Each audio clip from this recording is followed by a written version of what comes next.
The flashbang detonated 3 seconds early. In the controlled chaos of the BUD/'s training compound at Naval Amphibious Base Coronado, 3 seconds is not a rounding error. 3 seconds is the difference between a teaching moment and a body bag. The device designed to simulate the disorientation of close-quarters combat for the 14 SEAL candidates running a building clearance drill malfunctioned in a way that nobody in the observation room above had ever seen before. The scatter pattern was wrong. The angle was wrong. And Petty Officer Second Class Casey Holt was standing in exactly the wrong place when it happened. She felt the impact before she heard the sound. Something hot and fast struck her left forearm with enough force to spin her half a step sideways. The metal fragment, roughly the size of a thumbnail, jagged on one edge, had punched through the sleeve of her tan uniform and buried itself just below the surface of the skin near her radius. Blood followed immediately. Dark, purposeful, the kind of bleeding that doesn't ask permission. It simply begins. The training exercise stopped. Instructors were already moving across the compound floor, boots loud on the concrete radios crackling.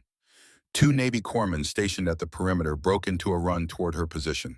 From somewhere above, through the thick glass of the observation window, 3 senior instructors had gone very still. Casey raised her right hand. Palm out, fingers together, the universal signal that cuts through noise faster than any word. Stop. Her voice followed a half-second later, carrying the clarity that does not come from a classroom. It comes from somewhere else entirely. From rooms where the air tasted like copper and diesel fuel, and the only sound louder than the gunfire was your own breathing. I'm good, she said. Continue the exercise. Nobody moved. The candidates stood frozen in a loose cluster near the doorway they had been clearing. Some were still crouching. One had his weapon raised at nothing. They were all looking at her the way people look when the ground shifts under their feet and they have not decided yet whether to run. Casey didn't look back at them the way a wounded person looks at witnesses. She looked at them the way a teacher looks at students who have just been handed an exam they weren't expecting. You have a casualty on the objective, she said. Hostile element still potentially active. What is your next move? Silence. She reached across her body with her right hand, unclipped the tourniquet from the outside pouch of her medical kit, and began the application process one-handed. The technique is not complicated, but it requires a specific practice to execute cleanly under stress. Most people run through it twice a year during mandatory refresher courses and call it good. Casey had practiced it in the dark, in the rain, with her hands shaking from cold and her ears still ringing from the last explosion. She had practiced it until the motion lived in her hands and not in her mind, so that her mind could be somewhere useful while her hands did what hands are supposed to do. 87 seconds from impact to controlled bleeding. The senior candidate near the doorway, a broad-framed man from Georgia whose jaw was set so hard it looked like carved stone, made a decision. He turned to the men beside him and began issuing quiet, urgent instructions. Security positions, casualty cover, extraction vector. He was doing exactly what he should have been doing 4 minutes ago. But he was doing it now, and now was what mattered. Good, Casey said. Keep going. She let them move her behind a concrete barrier near the eastern wall. She didn't need the cover, but she understood that they needed to provide it, that the act of doing something useful was the only thing standing between those candidates and the paralysis that gets people killed. So she went where they directed her and sat down against the rough concrete and kept talking. For 7 minutes, while the range safety officer investigated the malfunction and the base medical team made their way across the compound, Casey Holt conducted an impromptu lesson on combat casualty care. She used her own arm as the demonstration. She walked them through tourniquet placement and verification. She explained the difference between what the bleeding looked like now and what it would have looked like if she had waited another 3 minutes. She talked about communication protocols with evacuation assets, about the language you use on the radio when you are scared and need to sound like you are not. By the time the medical team arrived, the bleeding was controlled, her vitals were stable, and 14 SEAL candidates had just received the most memorable lesson of their training careers from a woman sitting against a wall with a tourniquet on her arm and absolutely no apparent interest in being anyone's emergency. In the observation room above, nobody had spoken for a long time. Commander Von Decker stood at the back of the room with his arms crossed and his eyes on the monitor. He was 52 years old, broad through the shoulders, with a face weathered by decades of salt air and operational stress into something that looked less like aging and more like compression reduced to only the essential elements. He commanded SEAL Team 8 out of Dam Neck, Virginia, and had come to Coronado that week for a quarterly review of candidate performance. He had not come to see this. He watched the monitor for another 30 seconds after the medical team made contact. Then he turned and walked out of the observation room without a word. He already had his phone out before he reached the hallway. Her name was Casey Holt, 27 years old, 5 feet 4 inches tall, 119 pounds. The numbers were the first thing Decker noticed because the number seemed wrong. Not wrong in the way that suggested error, but wrong in the way that suggested they were trying to describe something they weren't large enough to contain. He pulled her service record that evening in his temporary office on the base. The file was clean, almost polished. 3 deployments to Afghanistan, all attached to Marine Force reconnaissance units operating in Helmand and Kunar provinces. Fitness reports using words like exceptional and irreplaceable. Medical qualifications that went several layers deeper than standard corpsman certification. Letters of recommendation from Marine commanders who measured their words carefully, understanding that what you say is permanent. A complete record has texture, the accumulated friction of an actual career, the irregular edges of things that didn't go exactly as planned. Casey Holt's record was smooth where it should have had edges. There were gaps too. Periods of 4 to 6 months between 2019 and 2021 that the record acknowledged without explaining. Deployments listed with dates, but without unit citations, without after-action reports, without the paperwork that real operations generate. And at the end of the file, a single page marked with a classification level that sat above Decker's current clearance, a solid black rectangle where information used to be. He stared at that rectangle for a long time. Then he submitted a formal request for the complete file, including all classified attachments. He had a feeling it would take a while to come back. Casey Holt arrived at Dam Neck, Virginia on a Tuesday morning in late October. The air off the Atlantic was already carrying the season's first real cold, the kind that gets into your shoulders before you realize it has happened. She drove her own truck from San Diego 3 days mostly alone, mostly quiet, and arrived with a single duffel bag and the expression of someone who has spent a long time getting used to being the first of something. She had been assigned as the team corpsman for SEAL Team 8, the first woman to hold that position in the unit's operational history. The briefing room where she met the team for the first time was a rectangle of fluorescent light and folding chairs. 11 men ranging from their mid-20s to their early 40s, each carrying the quality of stillness that comes not from passivity, but from controlled readiness, coiled the way a spring is coiled. They were polite, professional in the way that professionals are polite when they haven't decided what they think of you yet. Gunnery Sergeant Colt Reeves sat in the second row, third from the left. He was 39 years old, built like a man who had been doing hard things for a long time and had the body to prove it, with eyes that conducted their assessments quickly and filed the results somewhere you couldn't see. He was the team's senior enlisted man. He had seen 3 corpsmen rotate through this position in 18 months. One had been medically separated after a training injury. One had requested reassignment after 6 weeks. One had simply not been adequate to what the job required. He had professional reasons for his skepticism. He did not pretend otherwise. "Welcome aboard," he said when Decker introduced her. "You got combat experience." 3 deployments, Casey said. Kunar and Helmand, Marine Force Recon. "How long with Recon specifically?" 14 months with the same battalion. Shorter attachments before and after for specific operations. Something shifted in the room. Not dramatically, not the kind of shift you could point to and name, but the quality of attention changed the way a room changes when someone says something that requires recalibration. Marine Force reconnaissance did not work with corpsmen who couldn't keep up. The terrain they operated in, the distances they covered, the pace they maintained, these things had a way of revealing quickly and without apology exactly what a person was made of. A corpsman who had lasted 14 months with the same recon battalion had been tested in ways that most medical personnel were never tested. Reeves said nothing else, but his eyes moved over her once more, and the recalibration was visible if you were watching for it. Master Chief Orson Briggs was watching. He was 51 years old, sitting at the far end of the back row, a large and quiet man with gray threading through close-cropped hair and a face that communicated very little on purpose. He had been with the teams for 23 years and had developed over those years an accuracy of perception that doesn't appear in any manual, but that experienced operators recognize immediately in each other. A way of noticing things that weren't offering themselves to be noticed. He had noticed something when Casey walked into the room. He couldn't name it yet, but he filed it the way he filed everything, in a place where he could return to it when more information arrived. The team spent the first week in the training rotation. Physical conditioning at 0500 weapons qualification through the morning tactical exercises in the afternoon. Casey moved through all of it with the focused competence of someone who had learned that the fastest way to earn respect in an unfamiliar environment was to do the work and let the work speak. She finished the 4-mile morning run in the middle of the pack. Not first, not last. The strength circuits were harder, her frame required more effort per pound than the men around her. But she did not stop and she did not ask for accommodation.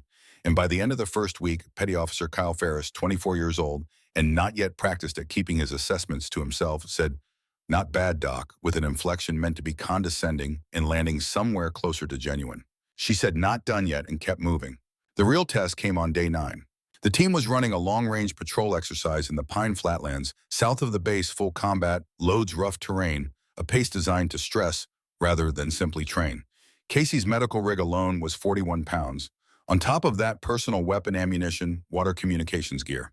Her total load was 73 pounds on a frame that weighed 119. 8 miles in Petty Officer Second Class Aaron Kettner started losing the pattern. He was 24 years old, newer to the team, still adapting. His pace began to fragment, not dramatically, but in small inconsistencies that added up for anyone paying attention. Slower cadence, a subtle forward lean that wasn't fatigue, it was compensation. His face had passed through red and was moving towards something paler. Casey noticed from 12 feet back. She moved up beside him without changing her own pace, watching his gait in the peripheral way she had been trained to watch. "Kettner," she said quietly, "and talk to me." "Good to go, Doc." The automatic answer. She had heard it in 3 different countries from men in significantly worse condition. "That's not what I asked. Answer it honestly."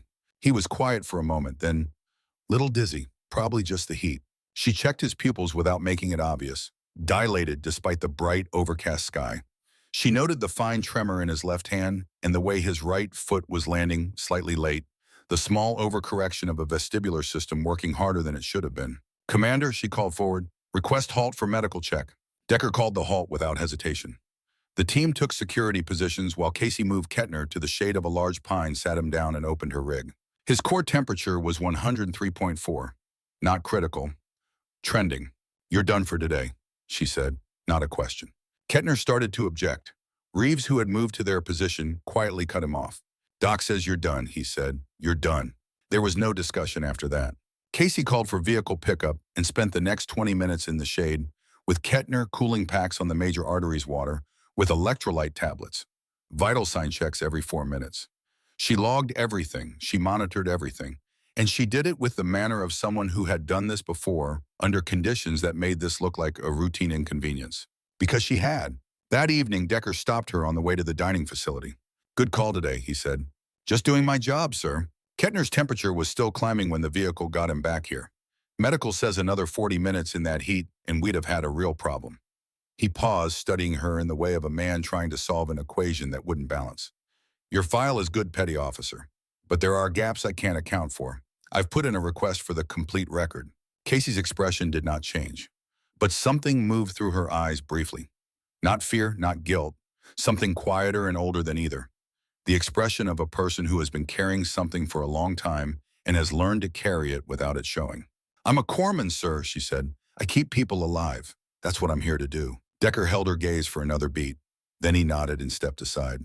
He watched her walk toward the dining facility, moving without waste, without announcement, with the efficiency of someone who had spent years learning not to be seen until she needed to be seen. He went back to his office and checked the status of his records request. Still pending. Orson Briggs found the first piece of the answer on a Thursday afternoon. The team was running a weapons maintenance session in the armory after a full day on the range cleaning and inspecting equipment, the unglamorous but essential work that keeps men alive in the field. The armory smelled of solvent and gun oil and the warmth of weapons recently fired.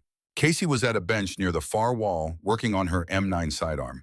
The disassembly and cleaning process for the M9 takes about 6 minutes if you know what you're doing. She was through it in 4, moving with the unconscious efficiency of someone for whom the exercise holds no remaining challenge. Then she reached for the cleaning rod. Her right hand moved 6 inches to the left before she caught it and corrected. 6 inches. In the wrong direction. Toward a space on the bench that contained nothing, a space positioned exactly right for the cleaning kit of an M24 sniper rifle. Muscle memory, but not the muscle memory of a pistol. Briggs was 15 feet away and had been watching without appearing to watch. He noted the motion, noted the correction, noted the way Casey's jaw tightened slightly before her expression returned to neutral. She had caught her own error. She knew what her hands had been reaching for. He didn't look away. He simply added this piece to the others and let the picture continue developing. 3 days later, during a combat life-saving refresher that Casey was running for the team, he found a second piece. She was demonstrating correct positioning for treating a chest wound, penetrating trauma, to the upper thorax, survivable with the right interventions in the right order. She had Ferris on the training mat as the casualty and was talking through the assessment sequence in the flat professional tone of someone who has used this language when the stakes were not simulated. Her hands moved to position the casualty. Correct by every standard medical protocol. But the angle she chose wasn't just good for treatment, it was good for everything. The corner she had selected gave natural cover on two sides. The position she had created meant that anyone entering through the main door would see the casualty before they saw the treating medic. The window on the north wall sat at her 3 o'clock, visible without turning her head.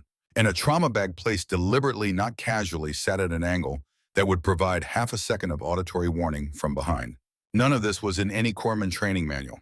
Briggs looked at Reeves. Reeves was already looking at Briggs. Neither spoke. Casey moved on to the next station, her voice continuing, steady and professional.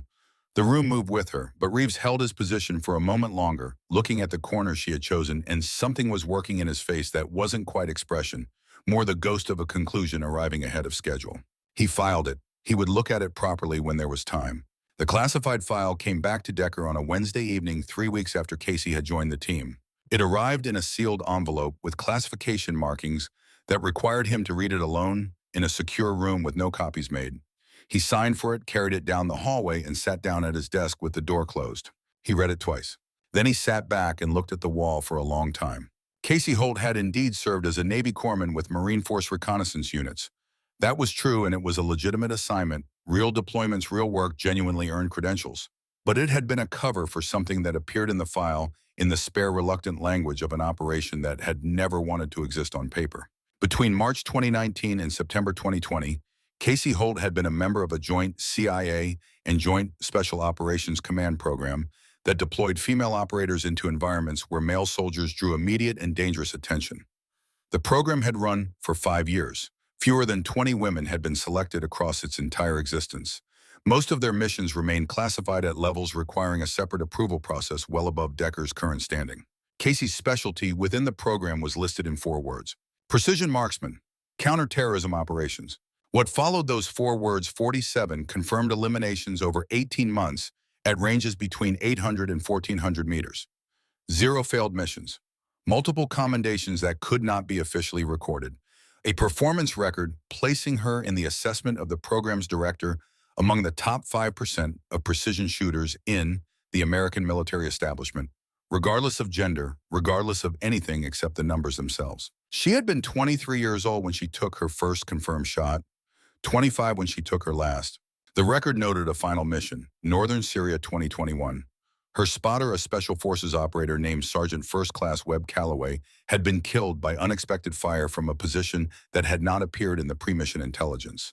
He had pushed Casey out of the line of fire and received the round that had been traveling toward her. She had completed the mission, eliminated the target, extracted Calloway's body under sustained fire, and carried it to the extraction point alone. She had been offered medals, accommodations, continued service with increased responsibility. She had declined everything, every medal, every commendation. She had submitted a single written request, 3 sentences for transfer to forward medical duties with Marine combat units, the most dangerous conventional posting available, the furthest possible distance from what she had been doing. The psychological evaluation following her transfer request was marked pending. The evaluating psychiatrist noted survivor guilt, a possible PTSD diagnosis, high-functioning, well-managed on the surface, potentially vulnerable under sustained stress. The recommendation had been for continued monitoring and regular counseling. There was no record that she had ever followed up. Decker closed the file and sat with it. He understood now. He understood the composure in the Coronado training compound with a metal fragment in her arm and blood on her sleeve. He understood the way she moved through dangerous situations with a calm that he had been trying to name since the first moment he saw her. Not the absence of awareness, but the product of it. The calm of someone who had been in the hardest rooms and come back and had learned there that falling apart was a luxury the situation could not afford. He understood all of it except one thing. He pulled the file back open and found the entry he had passed over. Father Sergeant Major Daniel Holt, U.S. Army retired, Fort Bragg, former JSOC sniper instructor. Decker sat forward. He knew that name. He had known it for 30 years. In the fall of 1994, a junior Special Forces officer named Vaughn Decker had sat in a classroom at Fort Bragg for a 3-week precision marksmanship intensive run by a quiet spare man with Gulf War dust still in his lungs and the most complete understanding of long-range shooting Decker had ever encountered. The kind of teacher who didn't just tell you how to do something, but made you understand what it demanded of you to do it right, what it cost to do it wrong. That man had been Sergeant Major Daniel Holt. Decker remembered one thing above all else from those 3 weeks.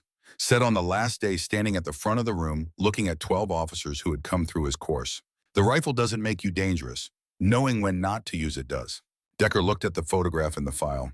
Casey Holt, age 27, in a service photo that showed nothing of what she was. Just a woman in uniform looking at the camera with an expression that gave away exactly nothing.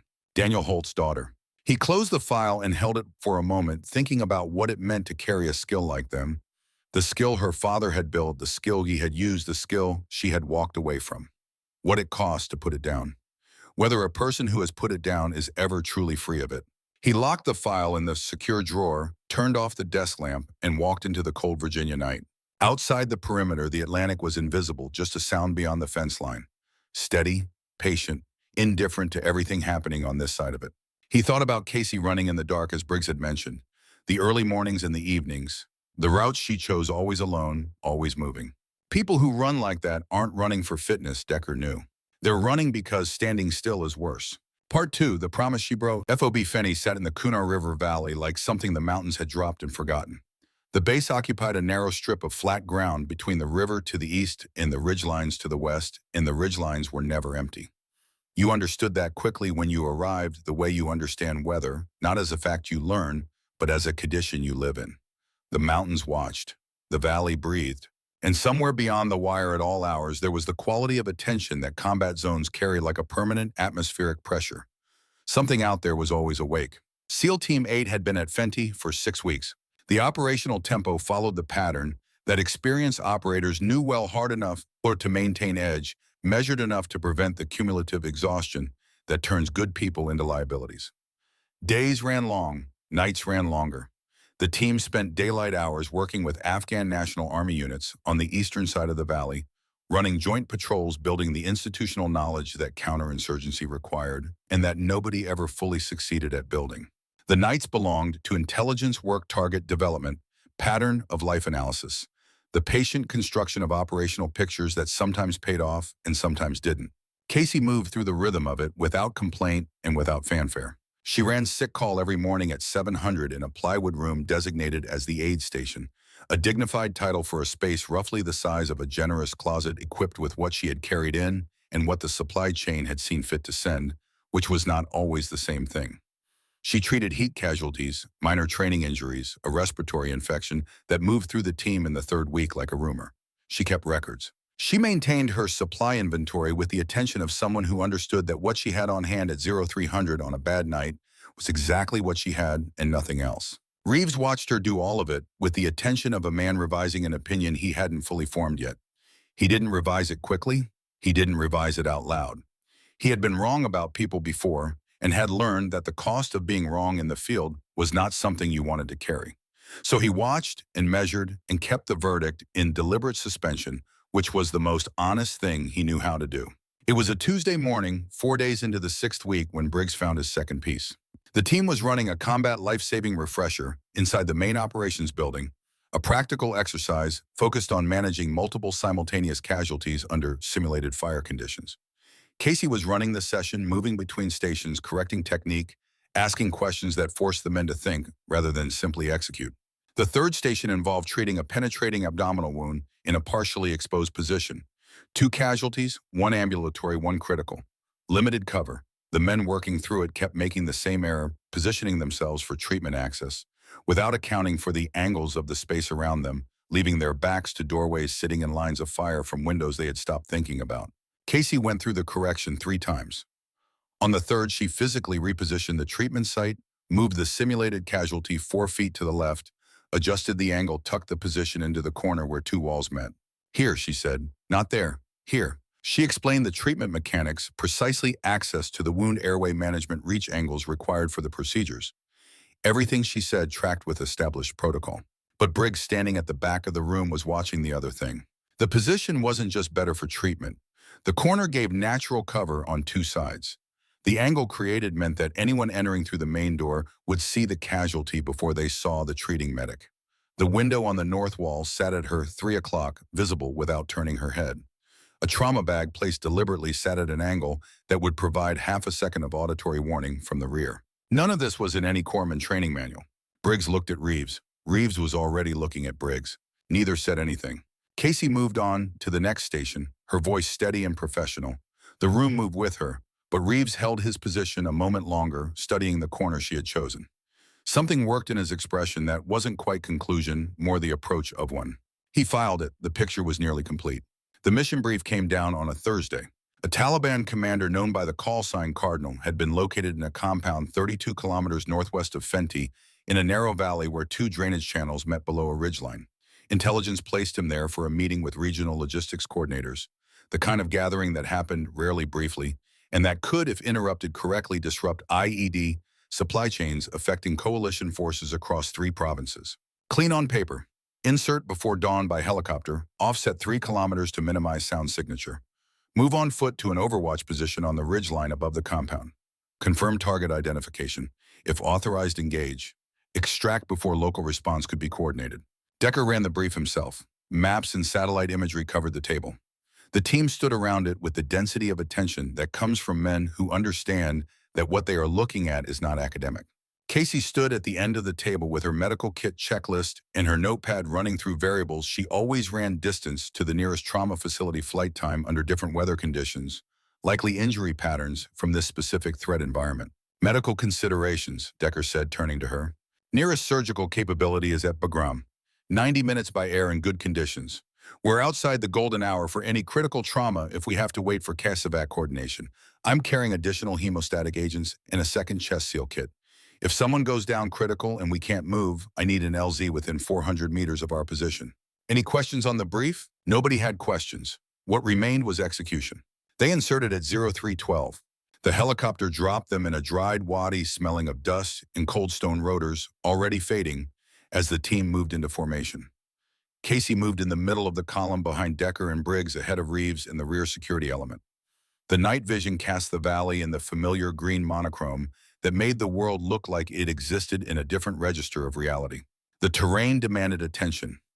Loose rock, intermittent, steep angles, vegetation that grabbed at your feet and forced you to slow down. The team moved at a pace fast enough to be efficient and controlled enough to be quiet. 6 kilometers in 3 hours. They reached the ridgeline 40 minutes before first light, established their positions, and waited for the valley below to become visible. Petty Officer Harlan Cruz set up the primary shooting position on the forward edge of the ridgeline, behind a natural rock formation noted in the satellite imagery. He was a precise, methodical shooter with good instincts and a reputation for staying calm. He settled in behind the M11, adjusted his position, and began the patient process of acquiring and cataloging the compound below. Casey set up 8 meters back and to the right in a depression, giving her cover from the ridgeline and clear sight lines to both Cruz's position and the rest of the team. She laid out her medical kit in the sequence she always used by probability of need. What she would reach for first was closest. What she hoped she would never reach for was at the back. Dawn came slowly, light moving down from the peaks and stages, the compound resolving from darkness into shape, into detail. Cardinal appeared in the courtyard at 0641. Gray clothing, cell phone, the posture of a man who had conducted these meetings before and expected to conduct them again. The armed men around him moved in the casual patterns of people whose alertness had been softened by too many uneventful mornings in too many similar locations. Decker confirmed identification through his spotting scope, contacted the Tactical Operations Center. The exchange was brief. Authorization came back clean. Cruz to Decker said, "You have clearance." What happened next happened in the time it takes to draw a breath. The ambush had been waiting for that transmission. Machine gun fire opened from a position on the eastern ridgeline, a concealed emplacement in a rock formation nearly invisible in the satellite imagery because the fighters had built it slowly over weeks, shaping it to match the natural terrain profile. They had known the team would come to this ridgeline. This was the only ridgeline offering the required observation angle. The trap had been designed around the logic of the mission itself. The first burst caught Cruz. The round hit him in the right shoulder with enough force to spin him sideways off his position and drop him behind the rock formation. He was alive, Casey knew from the sound he made, the sharp vocalization of acute pain rather than the different sound of something worse. But his right arm was not functional. He was pressing himself against the rock with his left hand, and his face was the color of wet concrete. Simultaneously, fire opened from a second position on the northern slope, 3 fighters with an RPK light machine gun targeting the central element where Decker and Briggs had established command. The angle of fire was designed to prevent movement. To the south, 2 more fighters were moving through brush toward the ridgeline access trail, cutting off the extraction route. The team was in a crossfire from 3 angles.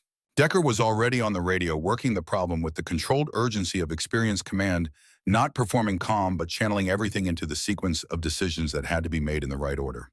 Calling for air support, repositioning elements, doing everything correctly. But the machine gun on the eastern ridgeline was the dominant threat. As long as it operated freely, anyone moving toward Cruz was exposed. Anyone evacuating Cruz was exposed. The gunner knew his position and knew how to use it, firing in controlled bursts, walking the round systematically. Casey looked at the M110 rifle. It was 3 meters from Cruz's position on the wrong side of the rock formation. In the open, 840 meters of open valley between it and the eastern ridgeline machine gun. She looked at it for exactly the time she needed. Then she looked at Decker. "Sir." Her voice came through the radio with a quality that made Decker stop mid-sentence. Not because it was loud, because it had the frequency of a person about to say something that cannot be unsaid. "I can take that shot." 4 seconds. In 4 seconds, Decker processed what she had said and what it would have to mean for her to say it. Processed the file he had read 3 weeks ago in a secure room with the door closed. Processed everything Briggs had communicated over 6 weeks in the form of quiet observations that carried no official weight, but that Briggs did not offer without reason. Processed the compound mathematics of the situation, what they had, what they needed, what the gap between those 2 things was going to cost if it wasn't closed in the next 60 seconds. Reeves spoke first. He was 15 meters to Decker's left, behind a rock outcropping managing the fire from the northern slope. He had heard what Casey said. He had taken his own 4 seconds. "Boss," he said, "letter." There was a weight in those 3 words that would have been difficult to explain to anyone who had not been in similar places with similar men. Colt Reeves had spent 6 weeks observing Casey Holt with deliberate professional skepticism. He had watched her position casualties at angles corpsmen didn't learn. He had watched her hands move toward weapons in ways that bodies don't move unless the training runs very deep. He had built his verdict carefully, and what he was saying now, 3 words into a radio in the middle of a firefight, was that the verdict was in. He believed her. "Do it," Decker said. Casey was already moving. She reached Cruz in a low sprint, covered the distance, dropped behind the rock formation beside him. She assessed him in the time it took to reach past him for the rifle right, shoulder through and through arterial involvement, uncertain right arm, motor control 0. She pulled a pressure dressing from her kit and applied it with her left hand while picking up the M110 with her right. Not technically how pressure dressings were designed to be applied, but how the situation required.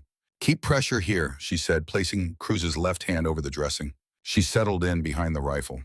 The M110 was familiar in a way she had spent 3 years trying to forget. The weight was right. The stock geometry was right. Her cheek found the correct weld without instruction. 4 counts in, hold 7, 8 out. 840 meters. Eastern ridgeline. The machine gun position was visible 2 fighters behind a natural rock berm, the PKM set on a bipod, the gunner working it with focused efficiency. Wind out of the northwest, approximately 9 miles per hour based on vegetation movement in the valley below. Elevation difference between her position and the target, roughly 60 meters of rise. Temperature near 51 degrees Fahrenheit. The M110 was zeroed at 300 meters. She was shooting nearly 3 times that distance, working entirely in manual correction territory. She exhaled half a breath, found the space between heartbeats. Squeezed. The round hit 6 inches high and 8 inches right. She worked the bolt without moving her head from the stock reacquired. The target ran the correction. Too much wind compensation. Bullet drop at this range steeper than her hands remembered, the predictable result of 3 years without live fire at extended range. She adjusted, made it mechanical, made it a problem with a solution rather than a performance with an audience. Second shot.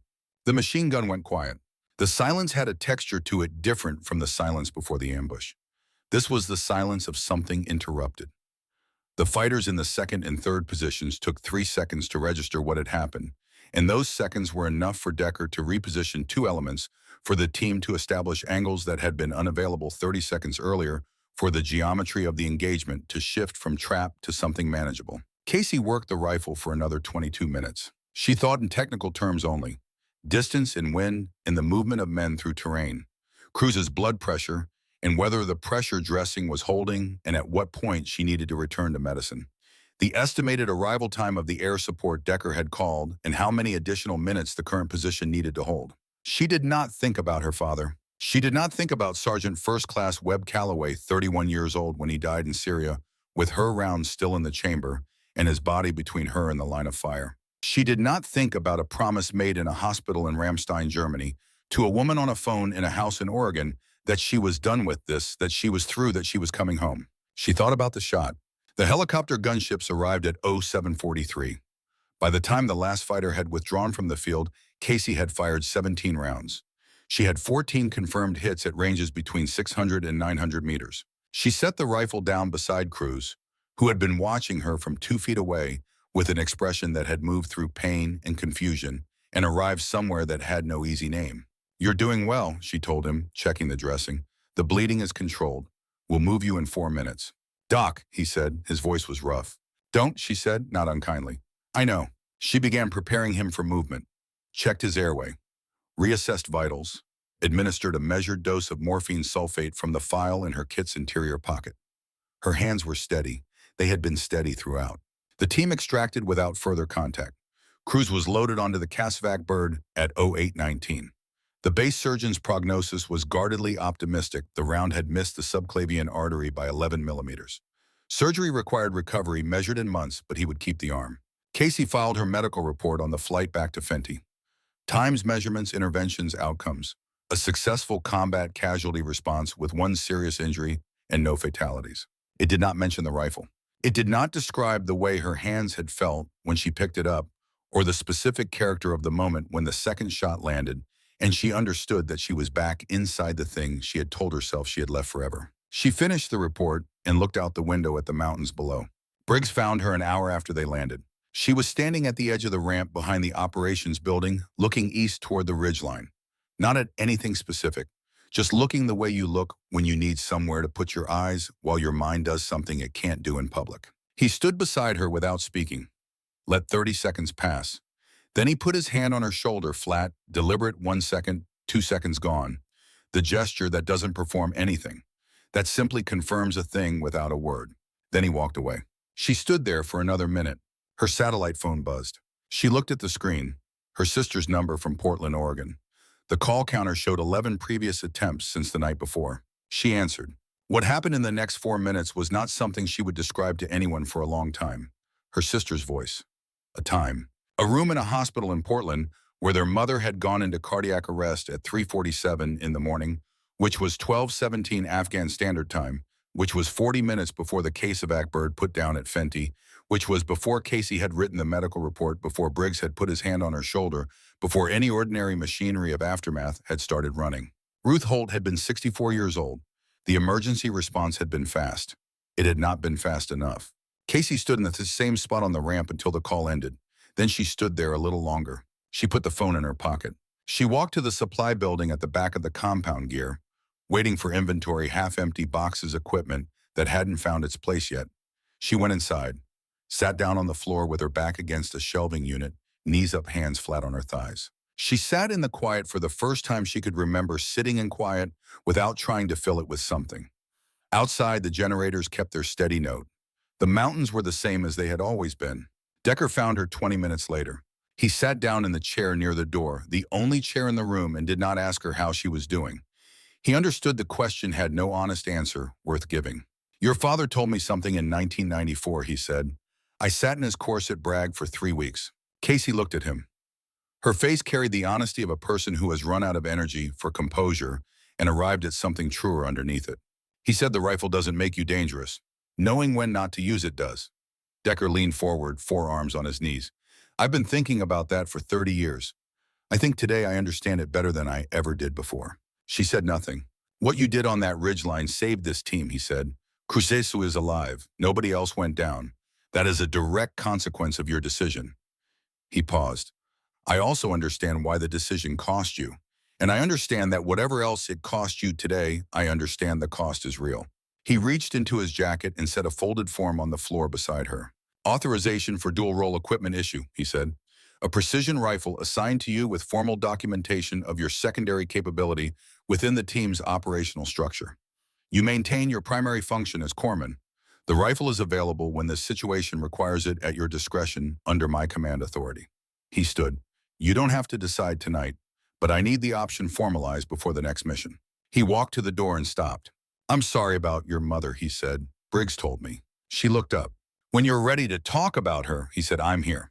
Then he was gone, and she sat alone with the form on the floor, and the silence pressing in from the mountains outside, and the irreversible weight of a day that had taken two things from her at once: the promise she had made and the woman she had made it to. The dining facility ran dinner at 1800. Reeves arrived late and took his usual seat at the end of the table near the door. He ate without conversation, as he always did, efficient and self-contained, a man who regarded meals primarily as fuel and conversation as something to be rationed. Casey came in at 1820. She took a tray, moved through the line, and sat at the near end of the same table. She ate without looking up.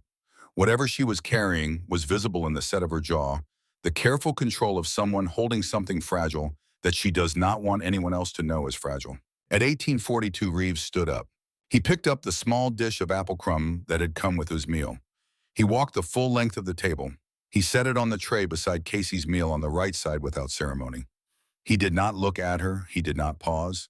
He walked back to his end of the table, picked up his tray, and carried it to the return window.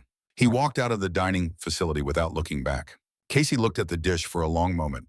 Around her, three men had seen what had just happened and were studying their food with the careful neutrality of people who understood that some things were not for them. Briggs at the far end of the table looked up once, registered what had occurred, and looked back down. Casey picked up the spoon. She ate the apple crumble. Outside, the valley was dark. The mountains were the same as they had always been, patient in the way things are patient when they expect to outlast everything around them. She finished the dessert. She sat for another minute.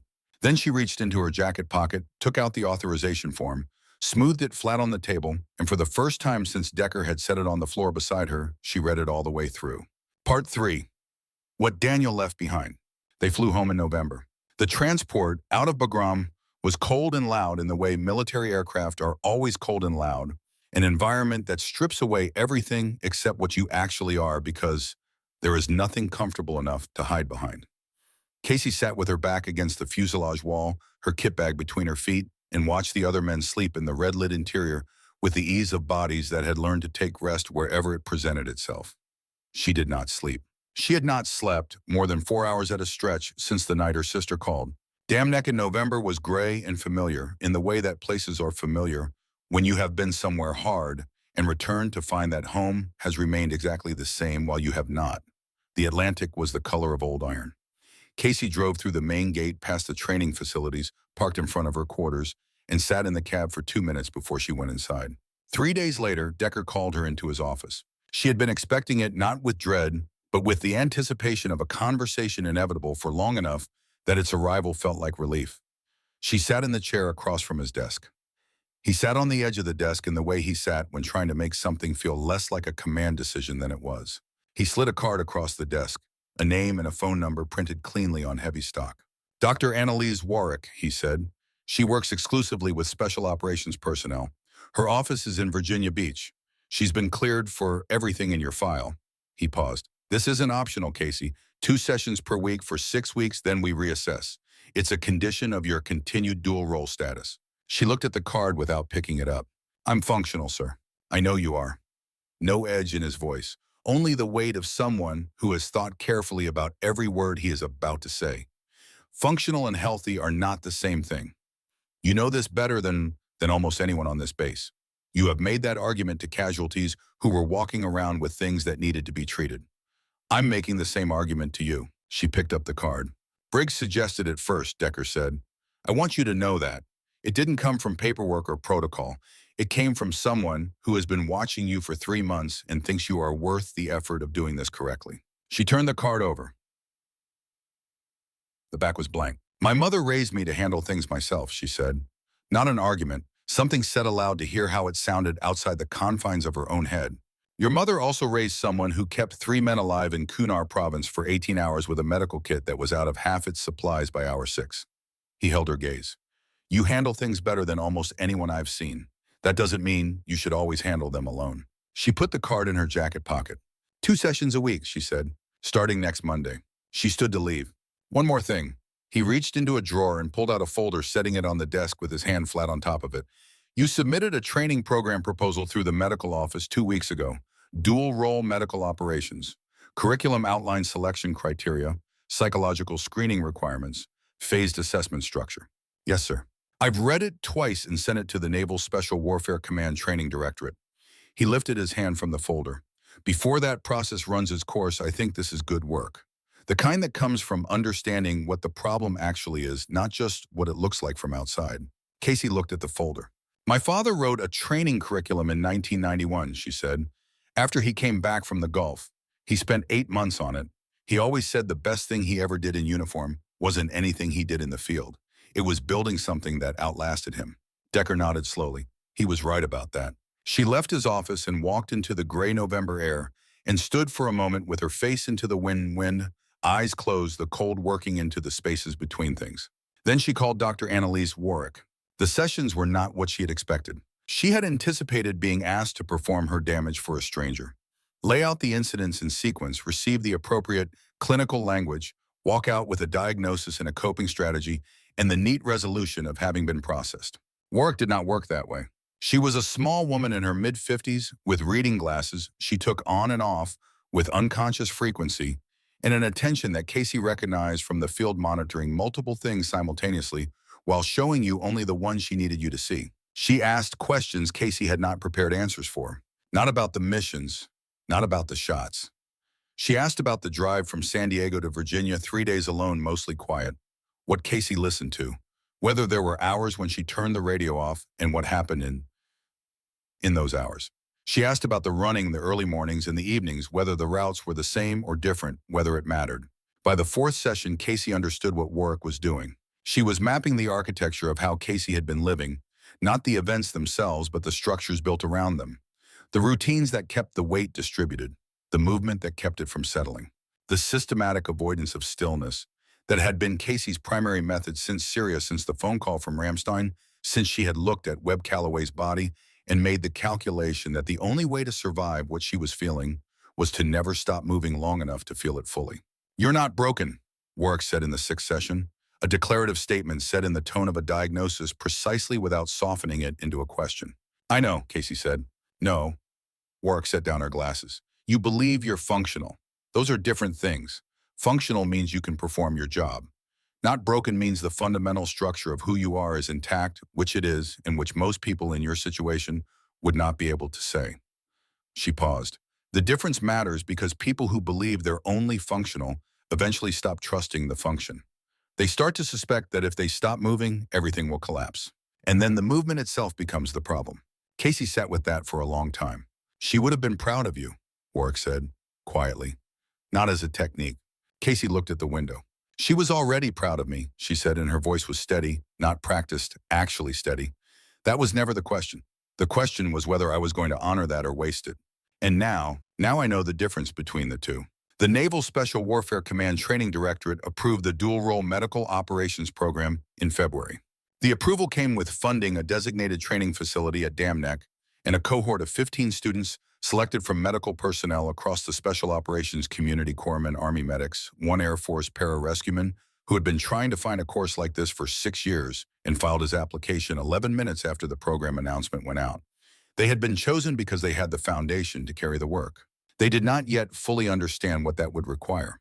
Casey stood in front of them on the first morning and looked at their faces the way her father must have looked at the officers in his classroom at Fort Bragg in 1994, with the responsibility of someone about to give people something that will change what they can do and therefore what they will be asked to do. What you learn here will make you more valuable to your teams, she told them.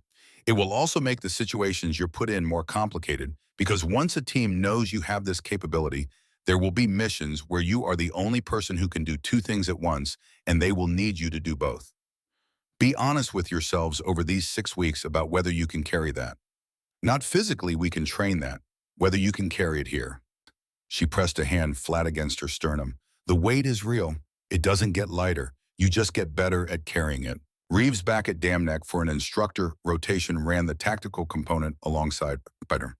He did this without being asked, without ceremony, and without making any public acknowledgement of the decision he had made on a ridgeline in Kunar when he had said 3 words into a radio that changed the engagement. He simply showed up on the first morning with a lesson plan and ran it with the methodical competence he brought to everything. Casey noticed. She said nothing about it. She understood that this was correct. Briggs came by the training facility twice in the first 2 weeks. He stood at the back of the room and watched the sessions with the same quality of attention he had brought to everything since Casey's first morning at Dam Neck. On the second visit, he stayed after the students had gone. Your father would recognize this, he said. He was looking at the curriculum diagram on the whiteboard, the phase structure, the careful sequencing of technical skill and judgment training, the psychological checkpoints woven through the program like load-bearing walls. I borrowed his architecture, she said, his 1991 curriculum, the sequencing logic. How did you get access to it? He kept a copy in the basement, in a cardboard box with his deployment journals. She capped the marker she had been using. I found it after he died. I didn't understand why he'd saved it until I needed to build something myself. Briggs nodded once the same nod he had given her on the ridgeline, the one that contained everything necessary and nothing else. The Military Medicine and Tactics Integration Conference convened in Norfolk, Virginia on the third Thursday of March. It occupied a conference hall 2 blocks from the waterfront, the kind of institutional space with good acoustics and bad lighting where the military's serious conversations tended to happen. 240 attendees representing medical, operational, and command functions from across the services. Casey's slot was at 1400. She had prepared for 6 weeks. Not the slides those had taken 3 days. The rest had taken 6 weeks, and some of it had taken 3 years, and some of it had taken her entire life. She stood at the podium and looked at the room. My name is Petty Officer First Class Casey Holt, she said. I serve as the lead corpsman for SEAL Team 8 out of Dam Neck, and I'm the founding instructor of the dual-role medical operations program. I'm here to talk about something that makes people in this room uncomfortable, the formal integration of precision fire capability and combat medicine in the same operator. She advanced to her first slide. Casualty survival rates, numbers times distances, the mathematics of what happens to a human body when treatment arrives at 4 minutes versus 14 in environments where that distinction is not a logistical variable, but a tactical one. She spoke for 35 minutes without notes. She described the ambush in Kunar not in the language of trauma, not in the language of heroism, but in the flat specific language of a problem that presented itself in the resources available to solve it. She talked about what was lost when capability was artificially separated by category, when the person with the medical skill and the person with the shooting skill were required to be different people in situations where being different people meant someone died in the gap between them. She talked about cost. I'm not advocating for turning all medics into shooters, she said. I'm advocating for acknowledging that the skills required for this work, the emotional regulation, the decision-making under pressure, the capacity to shift between modes of attention without losing the thread, these are not opposed to each other. They are related. The same person who can hold a casualty's airway and talk to them calmly while the world comes apart around them is the same person who can hold a precise firing solution under those same conditions. The common element is not the skill, it is the character. She advanced to the final slide, a photograph of the Holt Protocol Training Facility at Dam Neck. 15 students' first cohort assembled on the training ground before the beginning of the course. Casey was at the left edge of the frame, half cut off. She had decided not to correct the framing. We have graduated 8 of 15 students from the first cohort. 4 are pending final assessment. 3 did not complete the program, which was the expected attrition rate and which we regard as a feature of the selection process rather than a failure of it. The 8 graduates are currently assigned to operational units. Formal requests from Naval Special Warfare Command, Army Special Forces, and Marine Raiders are on file for a second cohort beginning in June. She stepped back from the podium. I'll take questions. A surgeon from the Army Medical Corps raised his hand from the 4th row, a general's star on his collar, the bearing of a man who had spent decades being among the most qualified people in any room. Petty Officer Holt, the ethical dimensions of what you're describing, asking medical personnel to take lives, how do you personally manage that reconciliation? The room, which had been attentive before, became something different now. The quality of silence shifted, pulled tight like a wire under tension. Sir, she said, I'll be honest, I don't manage it perfectly. Nobody doing this honestly manages it perfectly. She paused, choosing her next words with the care she gave to everything that mattered. What I have learned through work that I did not want to do and needed to do is that humans are capable of holding complexity that appears contradictory but isn't. I value life deeply in ways I couldn't fully articulate before I had seen enough of it threatened. That value is what makes me a good corpsman. It's also what makes me willing to eliminate a threat about to take the lives of people I'm responsible for protecting. The tension between those two things is not a problem to be solved. It is the condition of the work. The only question is whether you have the foundation to carry it without it carrying you. The surgeon was nodding slowly, another question forming in the forward lean of his posture. But before he could voice it, a sound came from the back of the room. Ma'am? Not loud, but it reached her across 240 people across the width of the hall, across a distance that had nothing to do with the room's dimensions. She looked up. A man in his mid-20s was standing at the back of the room near the center aisle. Marine Corps service uniform, dark blue with gold buttons worn with the deliberate correctness of someone who had dressed carefully that morning for a purpose. He was tall, dark-haired, carrying himself with the density that certain kinds of experience leave on a young body. His face. She knew his face. Not from a photograph, not from a file. She knew it the way you know the face is present, during the defining hours of your life, in the marrow, in the part of memory that keeps things without your permission and holds them regardless of whether you want them. Corporal Eli Garner.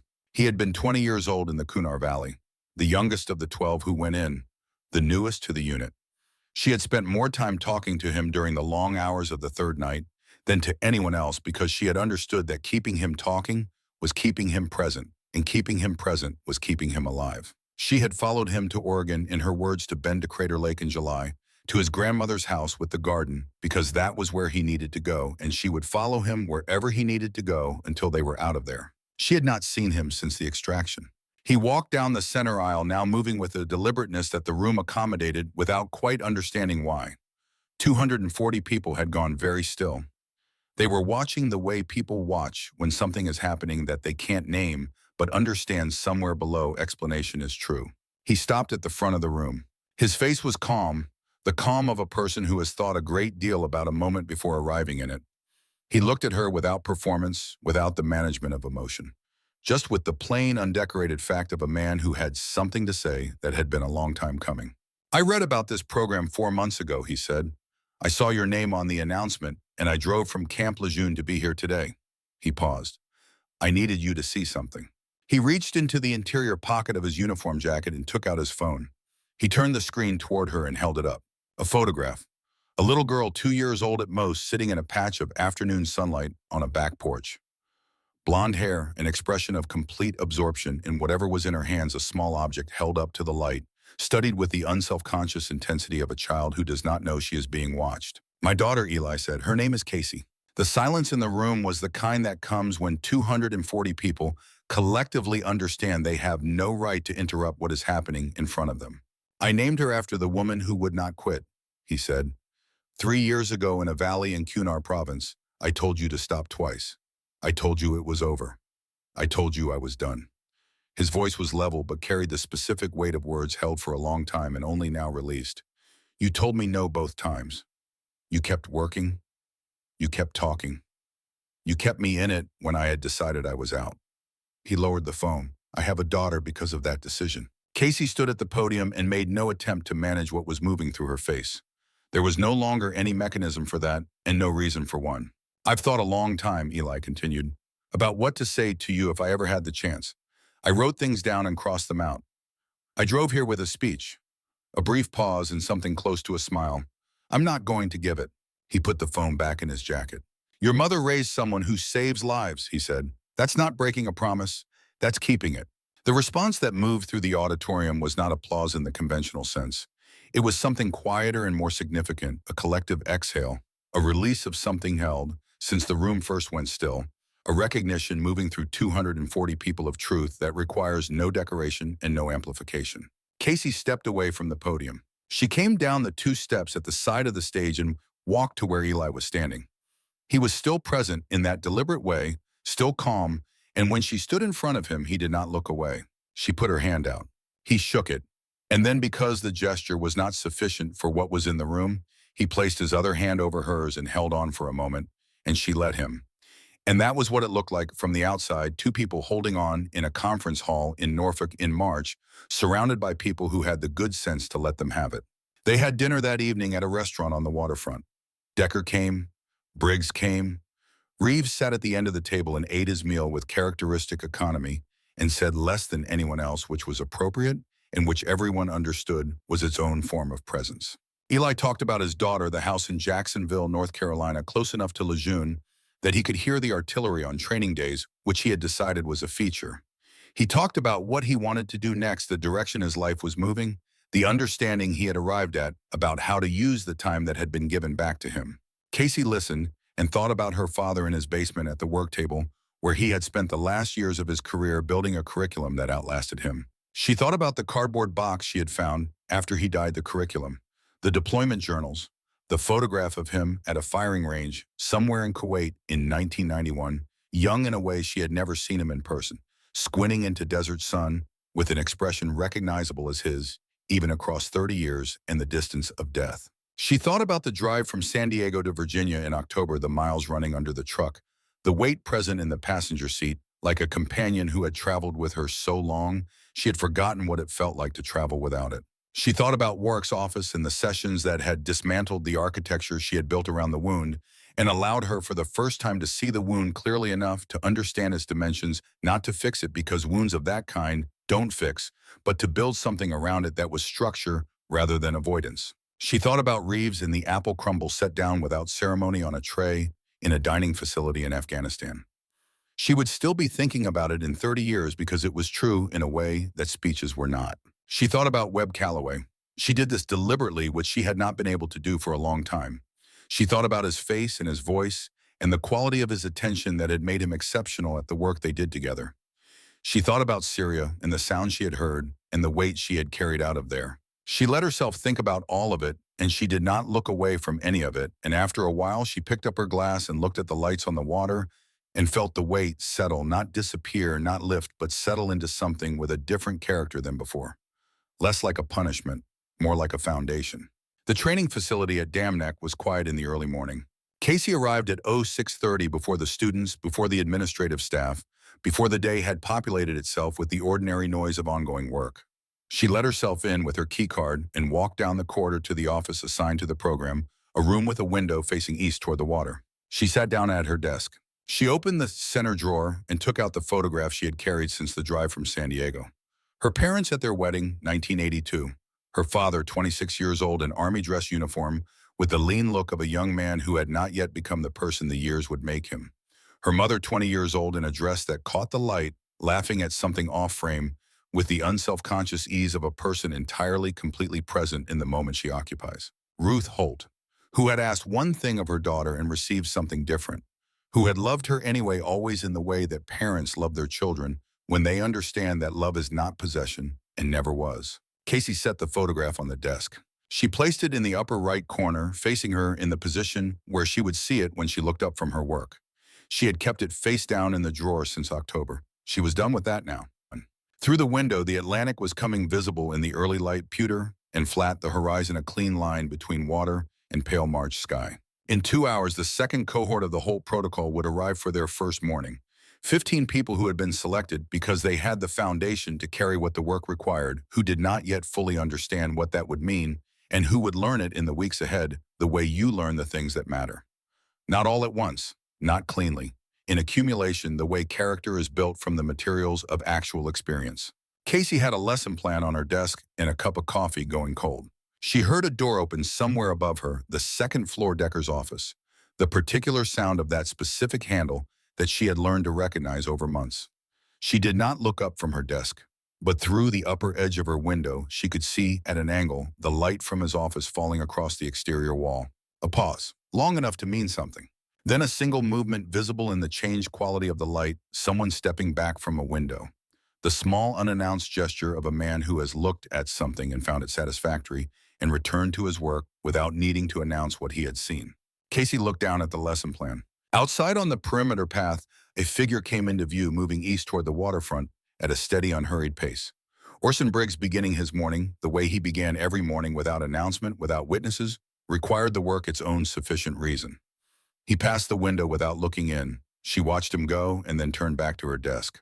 In the upper right corner of her field of vision, her parents looked out from the photograph at whatever it is people look at in old photographs.